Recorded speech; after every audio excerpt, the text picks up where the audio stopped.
महबूबा मुफ्ती के सख्त मौक़िफ़ ने पीडीपी को कितना नुकसान पहुंचाया? कौन से सख्त मौक़िफ़? बहुत सारे सख्त मौक़िफ़ थे, जैसे टॉफ़ी और दूध, जैसे होम मिनिस्टर के साथ बैठकर ऐसी बातें करना जिसमें जम्मू कश्मीर अवाम ने 28 से 3 पे पहुंचा दिया। पीएचडी बनी, उसमें पीडीपी ने अपना किरदार अदा किया। पहले पहले हाथ से हाथ मिलाकर काम कर रहे थे। फारूक साहब, महबूबा जी एक साथ बैठकर बहुत सारे फैसले कर रहे थे। जब सियासी मफादात लगे नजर आए तो राहें अपनी अपनी चुनी। उसमें जम्मू कश्मीर अवाम के किसने सोचा? जम्मू कश्मीर अवाम का ना नेशनल ने सोचा, ना तो पीडीपी ने सोचा। अस्सलाम वालेकुम, मैं हूँ तौसीफ हमदानी, विंग्स टीवी से बराह रास्त आपसे मुखातिब हूँ। जम्मू कश्मीर की बदलती हुई सियासी सूरत हाल पर आज का तबसरा। मेरे साथ इस वक्त जो किसी भी तारुफ के मोहताज नहीं है, एक मशहूर ब्रॉडकास्टर, साबिक़ मिनिस्टर सईद बशारत बुखारी साहब, पीडीपी के कद्दावर नेता। जम्मू कश्मीर में पीडीपी की जब दागबील पड़ी, उसके बाद जो बशारत बुखारी का एक सियासी कद था, उन्होंने अपनी तरफ से पीडीपी को उस दौर में उभारने में अपना किरदार अदा किया। लेकिन अगर आप आज की सियासत को समझोगे, पीडीपी 28 से 3 पे कैसे पहुंची, ज़रूर इस पर आज बात करें। लेकिन इस वक्त जिस तरह से पीडीपी अपने निज़ाम को आगे ले जा रही है, 3 नौजवान मेंबर इस वक्त असम्बली में है। हालिया असम्बली का सेशन आप देखेंगे, पीडीपी ने एक अच्छा किरदार अदा किया।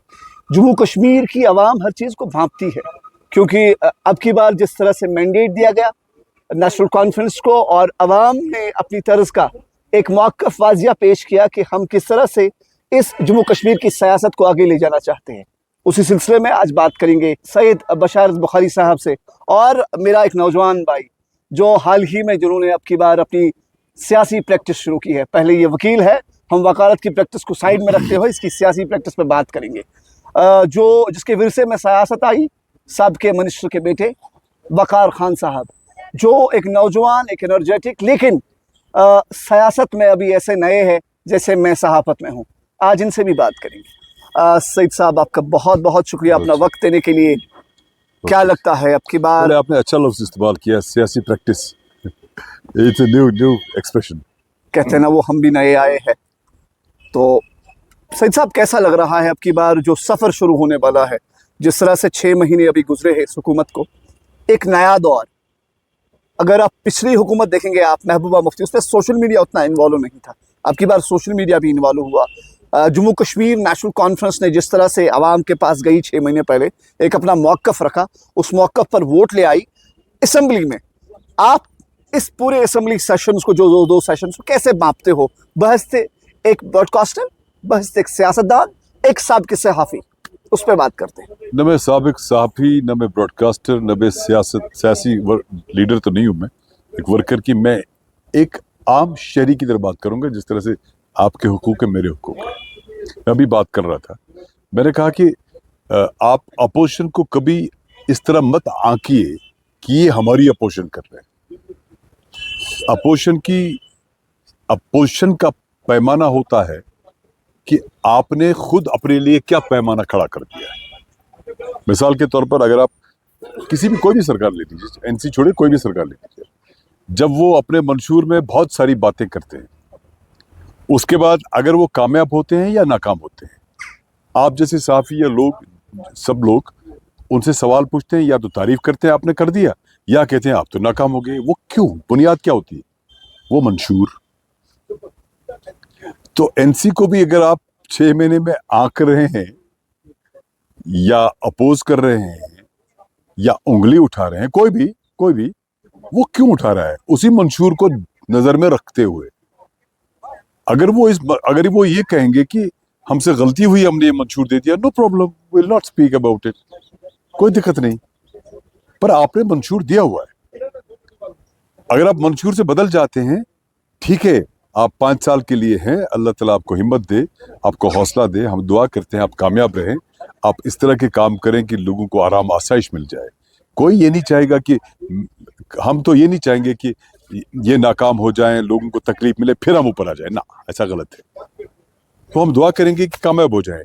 लेकिन जब इन्होंने मंशूर लाया, जाहिर है आप किसी से भी पूछिए, वो बात करेगा मंशूर के मुताबिक ही। पैमाना खुद खड़ा किया, हम भी करते हैं। अगर आप तौसीफ साहब मुझे कहेंगे कि आप इस पैमाने पे बात मत कीजिए, मैं कहूँगा चलो जनाब नहीं करते हैं। पैमाना इन्होंने खुद मुकर्रर किया, सब मुकर्रर करते हैं। जैसे अगर मैं एमएलए था या मिनिस्टर था, मैंने भी अपना पैमाना मुकर्रर किया था। वैसे भी मुझे आज का जो ये सोशल मीडिया आप कह रहे हैं, मैं गुस्ताखी ना हो एक बात बता दूं। आज मैं अभी बात कर रहा था गाड़ी में, मैंने कहा हर कॉन्स्टिट्यूंसी में 3 एमएलए होने चाहिए। एक जो सिर्फ घूमे फिरेगा, चाय ची लेके हर गांव गांव और सोशल मीडिया पे रहेगा, काम कुछ नहीं करना है। दूसरा एमएलए जो सिर्फ स्पोर्ट्स किट बांटेगा और कोई चीज नहीं। तीसरा एमएलए जो खामोशी से डेवलपमेंट का काम करेगा। ऐसी सूरत हाल बन गई है। अजीब सा समा बना हुआ है, लेकिन ये एक दौर से गुजर रहा है। हर एक चीज की सेटलमेंट हो जाती है, हर एक चीज की। जवानी जब इंसान की होती है तो आप ऊपर आ जाते हैं, तो अड़ीद हो जाते हैं, अधीड़ के बाद बुजुर्ग होके चले जाते हैं। तो हर एक सेटलमेंट हो जाती है। आई होप कि अगर सोशल मीडिया पे या आजकल थोड़ा, वैसे लोगों का भी कसूर ज्यादा नहीं है, क्योंकि इतना पिछले 7 साल में जब से 5 अगस्त हो गया, बड़ा तनाव रहा जहनों में। वो अलग बात है, लोगों ने सड़कों पे आके या बाकी जगहों पे इसका इजहार नहीं किया। बड़े अजीब सी सूरत हाल थी। और इस दौरान जो बच्चे बड़े हो गए, जो 18 साल को आ गए और वोट डाल दिया, उनको भी बड़ा तलातुम अंदर था कि किस तरह से किया जाए। तो पूरी सिचुएशन ऐसी थी कि जिसमें आप किसी को शायद कसूरवार नहीं ठहरा सकते। लेकिन हाँ, जब कोई 50 सीट लेके, मेजॉरिटी लेके सरकार में आ जाएगा, उस पर फर्ज आयद होता है कि वो अपने मंशूर पर कायम रहे। अब की बार जिस तरह से वक्फ बिल पास हुई और उसमें हर एक ने अपना अपना हिस्सा डाला, पीडीपी ने भी अपना हिस्सा डाला बना हिज़्ब इख्तिलाफ में बैठकर, क्या लगता है आपको जो आज की असम्बली है, क्या किरदार होना चाहिए था इसका? जिम्मेदारी तो आप पे भी आयद होती थी, यहाँ मिल बैठकर एक रेजोल्यूशन पास करते, क्योंकि ये मेजॉरिटी में तो मुसलमान यहाँ होते। देखिए ना क्या हुआ, ये जब एडजोर्नमेंट आया इस वक्फ बिल पे, ये नेशनल कॉन्फ्रेंस जो सरकार में उनके मेंबरों ने लाया, और उसके साथ ही हमारे मेंबर शायद वहीद परा साहब ने और भी किसी ने, इन्होंने रेजोल्यूशन लाया। लेकिन जब आप असेंबली में होते हैं तो आप सारे एक निज़ाम के तहत होते हैं, जहाँ पे ऑनरेबल स्पीकर साहब होते हैं। With all regards to him, उन्होंने रिजेक्ट कर दिया, उन्होंने उसको एडमिट होने नहीं दिया। उन्होंने कहा सब जुडिस है, हालांकि सब जुडिस नहीं था, इसलिए कि अभी एक एप्लीकेशन गई थी या 2 गई थी या 4 गई थी सुप्रीम किसी कोर्ट में, अभी कॉग्निजेंस कोर्ट ने लिया ही नहीं था, एडमिट भी नहीं किया था, नोटिस जारी नहीं किए थे। उन्होंने कहा सब जुडिस है। ये वकील साहब हमारे साथ बैठे हैं, उन्होंने कहा सब जुडिस है, हालांकि नहीं था। नंबर 1। नंबर 2, ये जिम्मेदारी इस पार्टी की थी जिस पार्टी के स्पीकर साहब थे, कि अगर आप स्टेटमेंट देते हैं, अगर आप बाहर बात करते हैं, फिर आप एमएलए से उनको कहते हैं कि आप ये ले आओ एडजॉर्नमेंट मोशन, फिर स्पीकर साहब अप्रूव नहीं करते हैं। तो इधर भी आप हैं, इधर भी आप हैं, उधर भी आप हैं। ये तिकोन में आप ही आप हैं, बाकी अपोजिशन और इंडिपेंडेंट बाहर है। तो करना चाहिए था, नंबर 1। नंबर 2, जो रूल होता है, जो मुझे मालूम है, जो मैंने देखा हुआ है as parliamentary as law minister, मैं भी गलत हो सकता है, बट जो मैंने देखा हुआ है कि नीचे सब रूल्स के बाद नीचे होता है कि स्पीकर ऑफ अथॉरिटी जो कोई भी चीज एडमिट कर सकती है और किसी भी रूल को रिलैक्स कर सकती है। एक और रूल है, मुझे नहीं पता 423 से 27 से ऐसे ही कुछ है, आज इतना याद नहीं, उसके तहत तो स्पीकर साहब बिल्कुल एडमिट कर सकते थे, नहीं किया। अब आप ही छाती पीटे, आप ही की जिम्मेदारी है एनसी की, और आप ही लोगों को रिझाते हैं और आप ही दिल्ली को खुश करते हैं, तो बताइए किससे हम बात करें? देखिए ना, आपकी बात जब नेशनल कॉन्फ्रेंस ने आपकी बातें सुनी तो जवाब आया, ये खराब दौर जम्मू कश्मीर में पीडीपी ने लाया। कभी बीजेपी के साथ अलायंस में बैठकर कॉमन मिनिमम प्रोग्राम बनाया, उसके बाद प्रोग्राम तो साइड में रहा, यहाँ सिर्फ रिश्ते चले बीजेपी और पीडीपी के बीच में, जिसमें कभी महबूबा मुफ्ती ने सख्त बयान भी दिया। क्या लगता है, क्या ये मैं बताऊंगा उन तमाम बयानों से फर्क पड़ी? देखिए मैं बताऊंगा, 96 में डॉक्टर फारूक साहब की सरकार आई, मेरे ख्याल से 62 मेंबर थे शायद कि 60 थे, और 2002 में फ्रैक्चर्ड मैंडेट आया। I was in ready there. 16 सीटें पीडीपी को मिली, शायद 18-20 कांग्रेस को, और इंडिपेंडेंट्स थे। तो पीडीपी ने सरकार बनाई। मुझे याद है करीबन 1 महीना लगा, मैं रेडियो में था तब, शेरबीन करते थे हम प्रोग्राम, करीबन 1 महीना लगा शायद, करीबन, मुझे पूरा याद नहीं, कि सरकार नहीं बन रही है। और फारूक साहब जब कोई पार्टी हारती है जो सरकार में होती है, उसके बाद उनका वजीर आला तब तक कंटिन्यू करता है, तब तक जब तक सरकार नई न बन जाए, कंटिन्यू करते हैं, अबूरी वजीर आला। तो मुझे याद है जब सरकार नहीं बन रही थी तो फारूक साहब ने इस्तीफा दे दिया, शायद उन्होंने कहा कि मैं क्यों रहूं, अब 6-7 दिन के बाद सरकार नहीं बन रही है, मैं नहीं रहूंगा। फिर गवर्नर साहब शायद खुद रहे। क्यों ऐसा हुआ? क्योंकि उस वक्त कॉमन मिनिमम प्रोग्राम कांग्रेस के साथ बन रहा था, उसमें टाइम लगा। इस पे मैंने स्टोरीज भी की हैं शहरी पे। रैंडमली सरकार नहीं बनी, देयर वाज नो रैंडमाइजेशन। करीबन 1 महीना लगा शायद। फिर 2 नवंबर को मुझे याद है ओथ सेरेमनी हुई। उसके बाद 2008 में नेशनल कॉन्फ्रेंस की 28, तब भी 28 थी, फिर 28 आ गई उनकी, और उन्होंने कांग्रेस के साथ जाके सरकार बनाई। ठीक, 9, 10, 11, 12, 13, 14 उन्होंने कोई कॉमन मिनिमम प्रोग्राम नहीं बनाया। एक दिखाइए मुझे जहां पे कोई लिखत में कोई प्रोग्राम बनाया हो। 9। उसके बाद 2014 में फिर इलेक्शन हुए, पीडीपी को 28 आई, एनसी को 15 आई, 12 शायद कांग्रेस को आई, ऐसे कुछ। बीजेपी को भी 25-26 आई। उसमें 2 महीने लगे एजेंडा ऑफ अलायंस बनाने में। और ये जो कोई कहता है ना कि फिर एजेंडा रहा, तो मुझसे पूछिए कभी, आज नहीं बताऊंगा कि मैंने क्या क्या एज मिनिस्टर झेला और किस तरह से मैं आपको एक मिसाल दे दूं अगर इजाजत हो तो। Please go ahead. एक दिन क्या हुआ कि एक दिन मैं बैठा था, जम्मू सेक्रेटरीट में थे, महबूबा जी ने मुझे कॉल किया, कहा कि इधर आइए, कुछ लोग आए हैं यहाँ पे। तो वहां बीजेपी के कुछ टॉप मिनिस्टर्स बैठे थे और कुछ ऑफिसर्स, नाम नहीं बताऊंगा, अच्छा नहीं रहेगा। सो दे टोल्ड मी कि ये जो वेस्ट पाकिस्तान रिफ्यूजीज हैं, इनको सीआरपीएफ वगैरह वगैरह में नौकरियों की तलाश होती है। ठीक, तो मैंने कहा करना क्या है? कहा एक सर्टिफिकेट आप इजरा कर दीजिए ताकि इनको सर्टिफाई हो जाए कि ये कहाँ रहते हैं, क्या रहते हैं, कैसे रहते हैं। इन ए वे एक स्टेट सब्जेक्ट दे दीजिए। इन ए वे गार्डेड ने कहा, वो उसी और जा रहा था। तो हम बैठे हैं, चाय भी ली, महबूबा जी ने, मैंने थोड़ा सा बात की, तो हमने उनको कह दिया वेस्ट पाकिस्तान रिफ्यूजीज जो हैं, अगर उनको कोई दिक्कत थी, वो इंसानी तकाजा है, उसकी तकलीफ भी हो सकती है, उस पर मैं बाद में बात करूंगा। तो हमने उनको ये कहा कि क्या ये पार्लियामेंट का वोट डालते हैं? कहा हाँ। मैंने कहा इनके पास पार्लियामेंट का कार्ड है? कहा हाँ। मैंने कहा उस पर बूथ लिखा हुआ? जी यस। मैंने कहा उस पर एड्रेस भी लिखा हुआ? कहा यस। मैंने कहा फिर सर्टिफिकेट क्या करना है? वही दिखा दो। इसके लिए कलेजा होना चाहिए। 2 महीने तक मुझे, मेरे ख्याल से उन मिनिस्टर्स ने हमसे बात नहीं की, क्योंकि हमने उनकी ये बात नहीं सुनी, क्योंकि हमने इसमें वोट लिया था हम कोई गलत काम नहीं करेंगे। ये मैं आज आपको इजहार इसका कर रहा हूं पहली बार। इसी तरह से बहुत सारे वाकयात हैं जहां पे हमने कदम ठहरा के, सर उठा के काम किया। पीएचडी बनी, उसमें पीडीपी ने अपना किरदार अदा किया। पहले हाथ से हाथ मिलाकर काम कर रहे थे। कहते ना, वो फारूक साहब, महबूबा जी एक साथ बैठकर बहुत सारे फैसले कर रहे थे। जब सियासी मफादात लगे नजर आए तो राहें अपनी अपनी चुननी। उसमें जम्मू कश्मीर अवाम के किसने सोचा? जम्मू कश्मीर अवाम का ना नेशनल ने सोचा, ना तो पीडीपी ने सोचा। मैं उस वक्त नेशनल कॉन्फ्रेंस में था।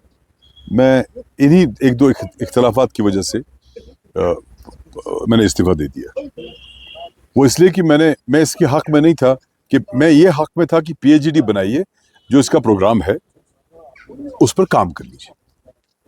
ये मैंने बात के सियासी उसूल थे वो। मैंने बात भी की इस पे, मैं नाम नहीं बताऊंगा किसी से, लेकिन बात भी की। मैंने कहा जो प्रोग्राम दिया उस पर आप लाही अमल रास्ता बना दीजिए कि कैसे चलना आगे। एक फिर मैं, विद ऑल रिस्पेक्ट एवरीबडी, ऐसा नहीं कि मैं नहीं कहूंगा किसी की नीयत खराब थी, बट हो जाता है। आप नीयत पे क्यों आ जाते हो? सीधा देखिए, 2 सियासी जमातें अपना अपनी मफादात देखते हैं। जम्मू कश्मीर अवाम बीच में 2 की बात नहीं कर रहा हूँ। मैं ये कह रहा हूँ कि मैं उस वक्त इस बात के खिलाफ था कि पीएचडी के तहत डीडीसी इलेक्शन हो जाए। मैंने कहा इसको आप इलेक्शन में मत लाइए, पीएचडी का रोल कुछ और है। Don't go to this down कि आप डीडीसी मेंबर बनाएंगे। मैं उसके खिलाफ था। उसके बाद भी कुछ और इख्तलाफात हो गए तो मैं से अलग हो गया। तो मैं इसके हक में था कि अगर आपने पीएचडी बना दिया तो उसका लाहेअमल बता दीजिए। वो तो हुआ ही नहीं। उसके बाद इकट्ठे थे सारे, फिर अल्टीमेटली पीडीपी को अलग कर दिया। इवन इलेक्शन प्रोसेस से पीडीपी को अलग कर दिया गया है, पार्लियामेंट में भी और फिर इसमें भी, असेंबली में। इसलिए भी तो सामने आपके सामने सारा कुछ है। मेरा मकसद कुछ और था, आपसे ये पूछना था मुझे, क्योंकि जब सियासी मफादात सामने आ जाते हैं, किसी भी सियासी जमात की बात करते हैं, अवाम को ये पीछे छोड़ देते हैं। ये सारी चीजें मिल मिला के इकट्ठे चलती है। मैं ये कह रहा हूं कि जब हम बीजेपी के साथ चले गए तो मुफ्ती साहब से जब मैंने बात की, एक और बात, महबूबा मुफ्ती के सख्त मौक़िफ़ ने पीडीपी को कितना नुकसान पहुंचाया? कौन से सख्त मौक़िफ़? बहुत सारे सख्त मौक़िफ़ थे, जैसे टॉफी और दूध, जैसे होम मिनिस्टर के साथ बैठकर ऐसी बातें करना जिसमें जम्मू कश्मीर अवाम ने 28 से 3 पे पहुंचा दिया। मैं इसको, जैसे एक बयान ये भी था कि जम्मू कश्मीर का अगर मसला कोई हल करने वाला हो नरेंद्र मोदी है, और उसके बाद मैं आपको दो बातें बताऊंगा। पहले वाला जो नरेंद्र मोदी जी की बात कर रहे हैं आप, जब सरकार बनी, जब बात हुई, तो मुफ्ती साहब का ये मौक़िफ़ था कि नरेंद्र मोदी जी अवाम के मैंडेट से वज़ीर-ए-आज़म बने हैं और राइट विंग जमात। इससे पहले कांग्रेस के थे डॉक्टर मनमोहन सिंह अंजहानी, 2 टर्म 10 साल, लेकिन वो राज्यसभा मेंबर थे, वो खुद पब्लिक मैंडेट से नहीं आए थे। तो मुफ्ती साहब का ये मौक़िफ़ था कि बीजेपी एक अवामी जमात के तौर उभर के पब्लिक मैंडेट से आई है और राइट विंग जमात है। आपको तो यहाँ पीडीपी को राइट विंग यहाँ कहा जाता है। ठीक है, चलिए जी, हम भी राइट विंग है।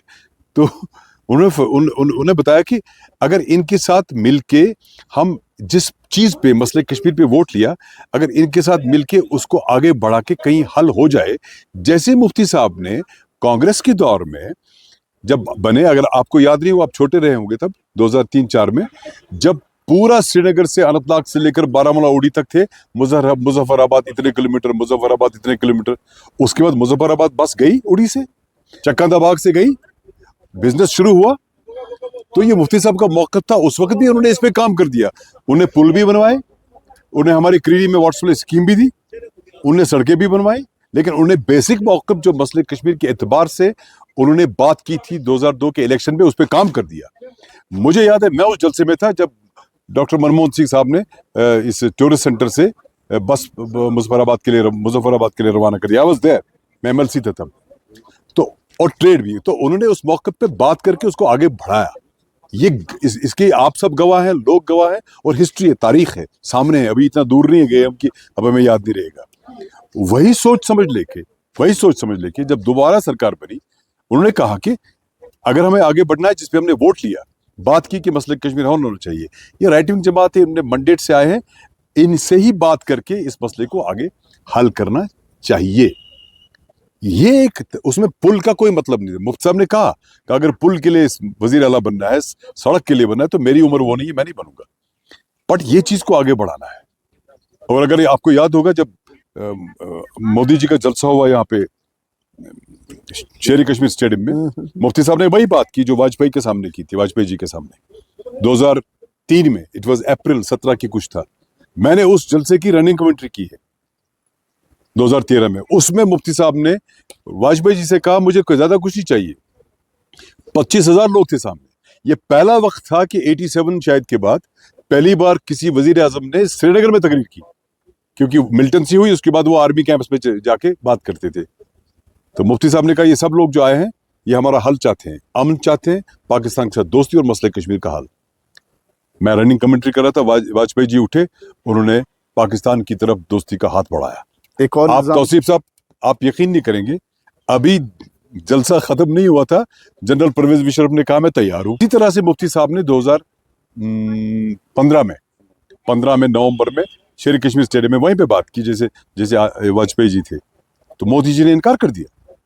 शाम को जब हम बैठे, हमने कहा इन्होंने इनकार कर दिया। इन्होंने कहा कोई बात नहीं, इनकार कर दिया, इनको मजबूरन बात करनी पड़ेगी। और उसके बाद, उसके कुछ ही 1.5 महीने के बाद मोदी जी अफगानिस्तान से सीधा चले गए नवाज शरीफ के घर में, जहाँ दावत थी, जहाँ उनकी बेटी की शादी थी।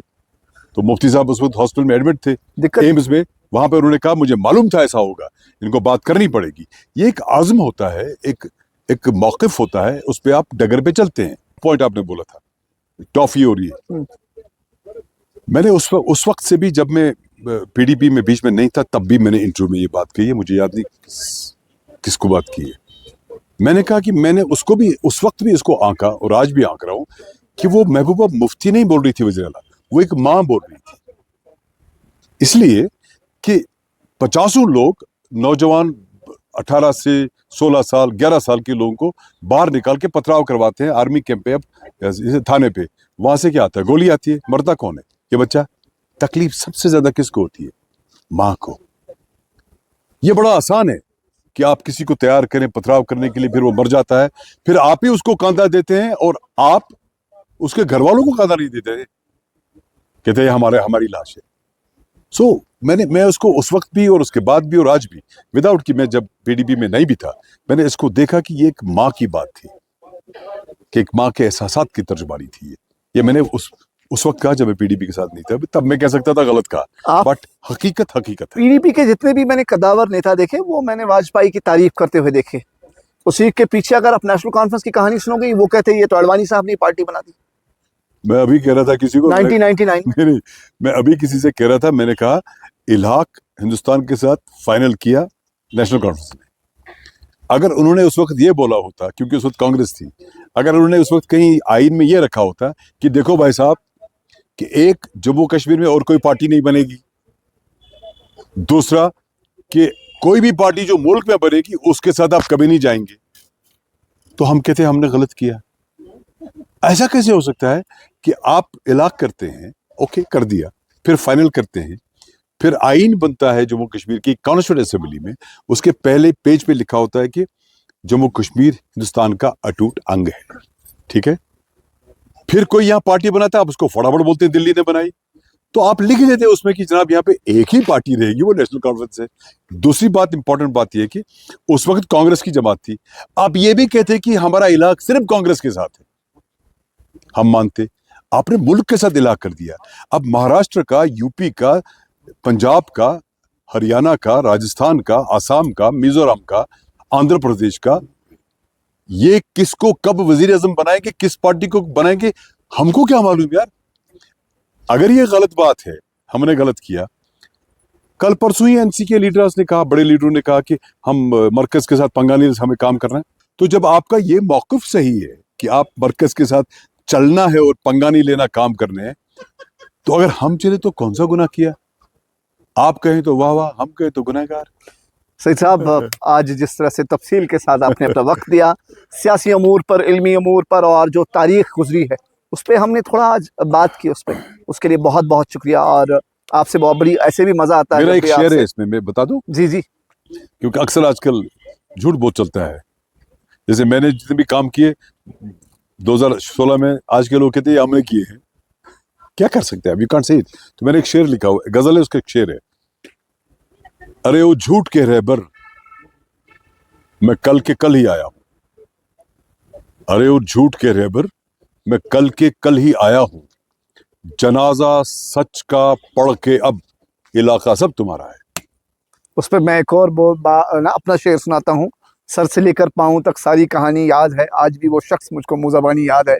जम्मू कश्मीर अवाम आपको देख रही है, जम्मू कश्मीर अवाम जम्मू कश्मीर के सियासतदानों को आंक रही है, और सबक तो आपको भी दिया है। 28 से 3 पर लाख मुझे खुद को दिया, मैं तो तैयार है, क्योंकि इस कौम ने हर वक्त अपने सियासतदानों को सराखों पे रखा है। मैं आपको मौका दिया है, जम्मू कश्मीर की हर सियासत जमात को यहाँ मौका दिया है अपना फैसला करने का, लेकिन आप नाकाम रहे। मैं आपसे मुराद ये है कि आप सियासतदान नाकाम रहे। जम्मू कश्मीर अवाम अभी भी ताक रही है कि कोई अच्छा फैसला लेकर आएगी, हमारे कल बेहतर कल के लिए कोई अच्छा फैसला आएगा। और आपने अपना मैं आपको कल की बताऊंगा, जब असेंबली शुरू होने वाली थी, पहला सेशन जब था, जब वो ओथ सेरेमनी थी, मुझे याद है महबूब जी ने इन तीनों एमएलए साहबान से कहा, कहना कि आप अपोजिशन में हैं, आप ये नहीं कि आप तनकीद बराए तनकीद करें खाली ना, आप अच्छी तरह से अपोजिशन का रोल निभाइए, इश्यूज उभारिए और सरकार की आंख खुले, ताकि वो उस पर अमल करके लोगों का भला हो, लोगों की बेहबूदी हो। खामखा में कोई बात एवं नहीं करना, ये तो हकीकत वही है, हकीकत है ना।